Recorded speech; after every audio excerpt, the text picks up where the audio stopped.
Salut à tous. Aujourd'hui, dans la chronique de Flo, on va parler bien-être, respiration et gestion du stress avec notre invitée, Élise Carrère. Élise Carrère, bonjour. Bonjour.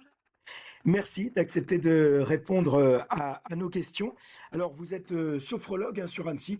On peut peut-être se tutoyer si Oui, tu le veux bien. La sophrologie, ce n'est pas forcément nouveau. On en entend, c'est vrai, pas mal parler. Elle a été créée dans les années 60 par un neuropsychiatre, Alfonso Caicedo. Alors, est-ce que tu peux nous expliquer ce que c'est concrètement quand on parle de sophrologie aujourd'hui? alors la sophrologie, du coup, c'est une méthode psychocorporelle, donc qui va agir sur le corps et sur l'esprit. Pour cela, on va se servir de plusieurs moyens. Donc, tout d'abord, la respiration, qui va vraiment être le point central de la sophrologie. On aura ensuite, du coup, tout ce qui est détente, donc au niveau de l'esprit et au niveau du corps, et tout ce qui est aussi visualisation positive. Donc, c'est les moyens avec lesquels on va travailler en sophrologie. Et donc, l'objectif, après, va être d'aider la personne à retrouver un équilibre donc entre ses émotions, son corps et son esprit. Mais alors, quels sont les profils que tu accompagnes le plus? Est-ce qu'il y a encore une dominante féminine, comme on a tendance peut-être à le penser? Est-ce que les hommes franchissent davantage le pas aujourd'hui? Alors moi, du coup, j'accompagne principalement des femmes, du coup, donc des femmes enceintes, des femmes atteintes de troubles du cycle menstruel ou des femmes qui viennent pour mieux vivre avec leur stress, leur anxiété ou renforcer leur confiance.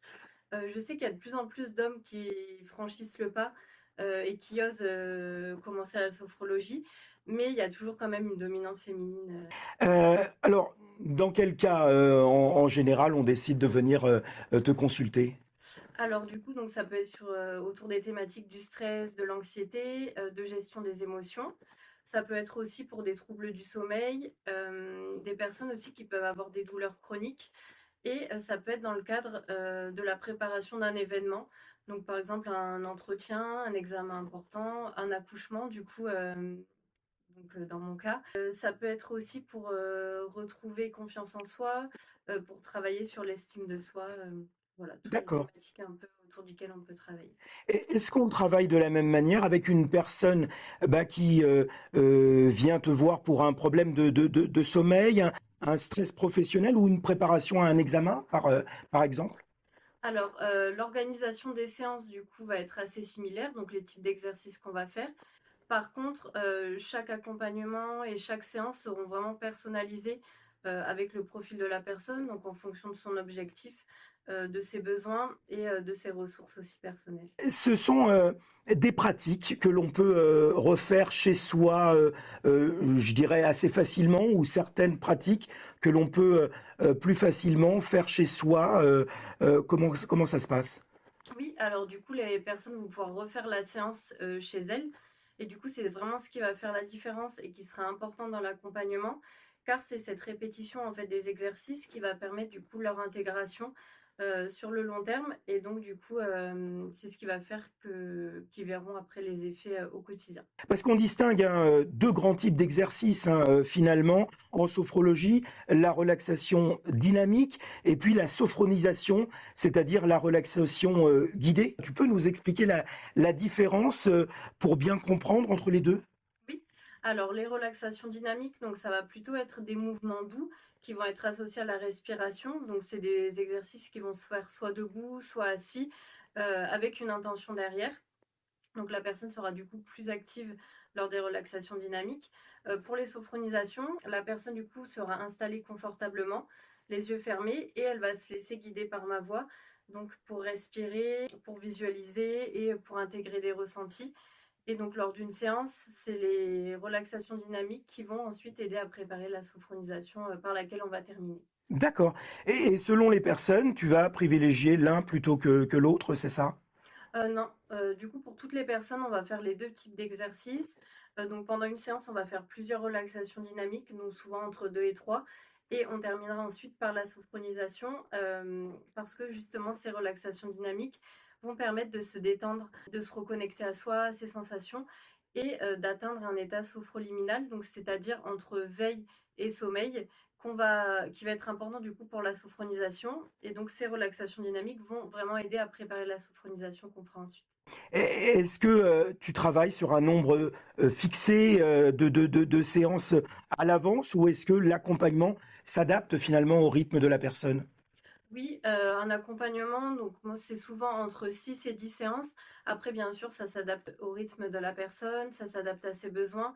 Et voilà, il y a certaines personnes qui viennent seulement pour de la détente, donc qui ont besoin juste de 2, 3 séances.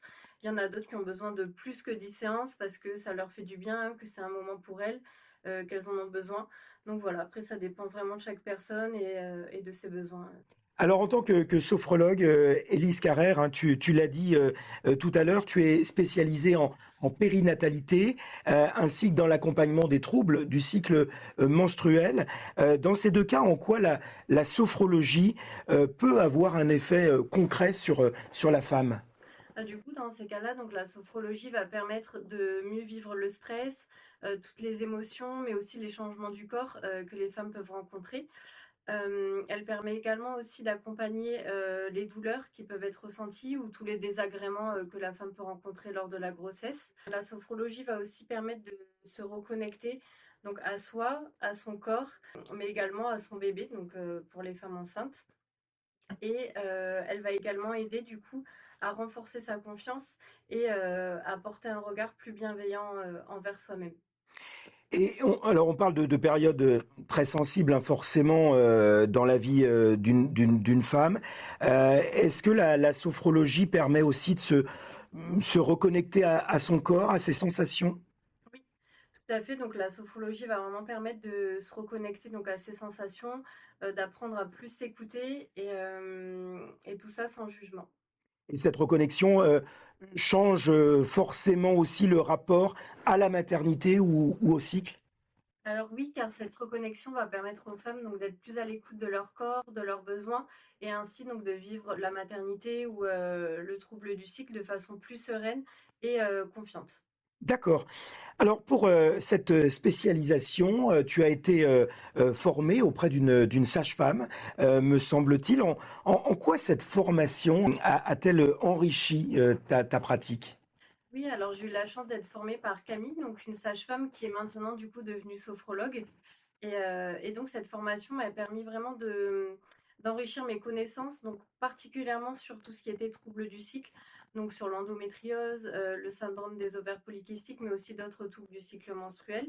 Et elle m'a permis vraiment de savoir comment adapter ma pratique en tant que sophrologue à ces thématiques-là et à des femmes donc, qui rencontraient ces thématiques. Ça veut dire que c'est toi aussi qui l'as formée à la sophrologie pendant qu'elle te formait également sur la périnatalité? Non, non, elle était déjà sophrologue, donc elle était sage-femme, pendant plusieurs années et ensuite elle est devenue sophrologue et du coup elle travaille donc bien sûr sur toutes ces thématiques, dans sa pratique. Plus largement, parce que c'est vrai qu'on a pas mal parlé de ta profession, de ta pratique au quotidien. Et quel a été ton parcours pour devenir sophrologue, Élise Carrère? Alors, après le bac du coup j'ai une licence en sciences de la vie, donc en biologie. Ensuite donc j'ai intégré un master en éducation thérapeutique du patient, donc qui m'a permis ensuite de travailler sur des programmes donc destinés à des patients atteints de maladies chroniques. J'ai également travaillé ensuite dans la prévention en santé. Du coup, ensuite, donc après des événements, plusieurs événements personnels et professionnels, j'ai vraiment pris le temps de réfléchir à ce que j'aimerais faire. La sophrologie, elle vient en complément d'un accompagnement médical, par exemple? Comment ça se passe? Oui, tout à fait. Donc la sophrologie, ne remplacera jamais un suivi médical ou un suivi psychologique, mais elle va venir en complément, donc pour aider les personnes à traverser donc ces épreuves et à développer leur bien-être après au quotidien. Et qu'est-ce qui t'a donné, toi, envie, justement, de devenir sophrologue? Moi, du coup, donc je travaillais, donc avec les personnes atteintes de maladies chroniques, mais j'étais pas directement en contact avec ces personnes. Je travaillais plutôt avec les équipes, du coup, pluridisciplinaires pour les former un petit peu aux ateliers qu'elles pourraient faire avec ces personnes-là. Mais moi, c'est vrai que j'avais toujours, eu cette envie d'être vraiment au plus près donc de la personne que j'accompagnais et du coup, la sophrologie me permet de vraiment de leur proposer un accompagnement plus global et plus axé du coup sur le bien-être. Et au-delà de cette spécialisation donc en périnatalité notamment, si on devait retenir une chose, qu'est-ce que la sophrologie permet de développer finalement chez chacun d'entre nous? Oui, du coup, chez chacun d'entre nous, donc la sophrologie va vraiment permettre de mieux se connaître, de plus s'écouter, de reconnaître un peu aussi les ressources qu'on a et de savoir les mobiliser pour ensuite vraiment être acteur de son bien-être. D'accord.